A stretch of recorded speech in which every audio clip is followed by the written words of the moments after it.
get discouraged. It's totally normal if you don't get a job right off the bat after graduating.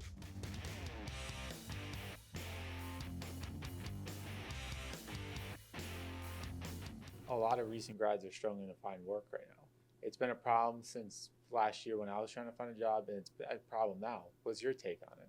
Yeah, it's still an issue. Unfortunately, it was also an issue for myself. It's because there's a lot of people fighting for the same job. Yeah, we recently spoke to UMass students, and what do you think is one of the things that students didn't know about? A lot of students didn't know to prepare before you graduate. There's so many things that you can be doing in school before you graduate that can better set you up for after graduation when it's time for you to find a job. Yeah, one thing I wish I knew earlier was to join clubs and get involved on campus. I was one of those people who, like the final semester senior, I'm joining all these clubs and trying to make connections and everything. So I think, you should definitely do that earlier than later. 100%. Unfortunately, this is something that everyone does. It's because their senior year, they're like, oh my goodness, this is serious. Like, I need to start building my resume, and clubs are a great way to do it. However, they only have, half a year experience because they joined halfway through their senior year. What they really need to be doing is joining clubs earlier on. One, for that experience on your resume, but two, to build these connections that are going to be so important in your career and your future. And another thing we talked about was building a portfolio and kind of creating a reel or even like a portfolio website. That's a great way to do it. Right. If you are planning to go in the field of like film or photography or art or anything like that, you need to build a portfolio. And a lot of people panic and start to do that their senior year as well. But you in your classes, you create products as well, and it's important that you incorporate those projects. You keep those projects, don't get rid of them. Use them in your portfolio, but also use your time off to create things for your portfolio, for your talent reel. If you're creating videos, make little projects with your friends, with your connections. That's why it's important to join these clubs so you can make these connections, get to know other filmmakers, get to know other artists, and build your portfolio. But again, it depends on what field you want to go into.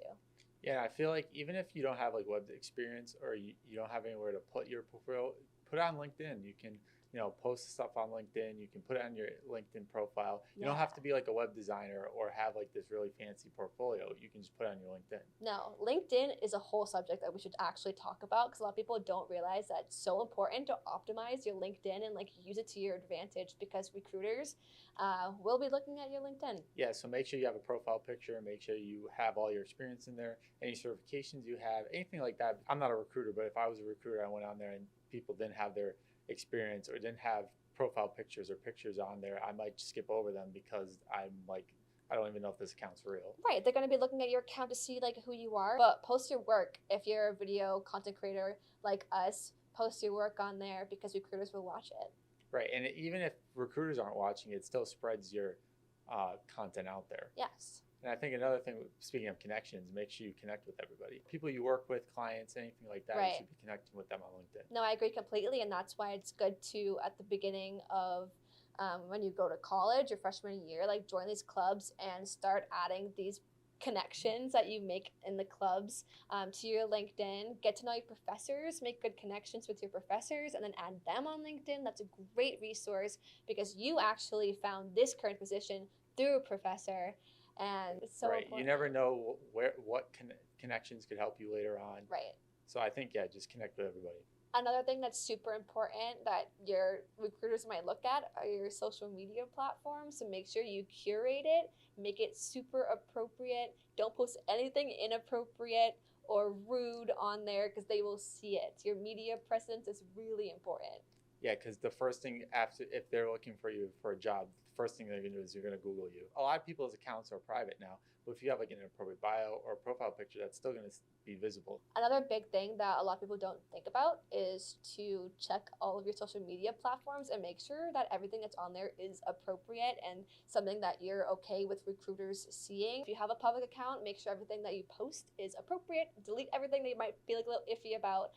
Even if you're private, you really want to make sure that your profile picture is still appropriate, your bio is still appropriate, and also check your tagged photos as well. That's important. Yeah, you were telling me that. I didn't think about like if your friends are public and they tag you in a photo that still shows up on like Google or if like on Instagram or something. Another important thing we should talk about is interview prep and doing your homework. Right. You really need to be researching the company before you go to any interview. Get to know who works there, especially if it's a small um, business. You want to make sure you know everyone that works there. If it's a larger business, that's okay, but you should know the names that are like on the website. Obviously, know your interviewer, add them on LinkedIn, do your research, do your homework, look into them. You don't want to be showing up looking uneducated or unsure of what's going on. I think our biggest bit of advice, though, is to not get discouraged if you don't get a job right after graduation. This was something that we were emphasizing to the UMass Amherst students. Yeah, it took me about 5 or 6 months to get a job after graduation. And, during that time, you get ghosted, you get denied positions, and sometimes you do get discouraged, but you shouldn't, because eventually you'll find something. You will find something. You need to use your time off to your advantage, right? Some people don't think of that. Everyone's like, oh, it's time off, I'm stressed, I'm sad. Use it to your advantage. Right. You want to be like looking into companies, you want to be think about getting certifications, you want to be optimizing your LinkedIn, you want to be building more content if you're going to become, like an artist or a videographer. Like, build your portfolio, keep working, talk to your connections. Like, this is a time that it shouldn't be like relaxing, like you should be working hard.